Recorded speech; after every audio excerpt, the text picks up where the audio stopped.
நாம அரசியல் super star.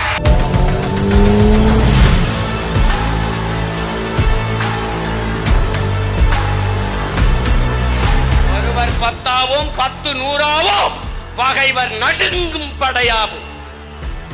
படையை பெருக்கு தடையை நொறுக்கு இனத்தின் விடுதலையே இறுதி இலக்கு.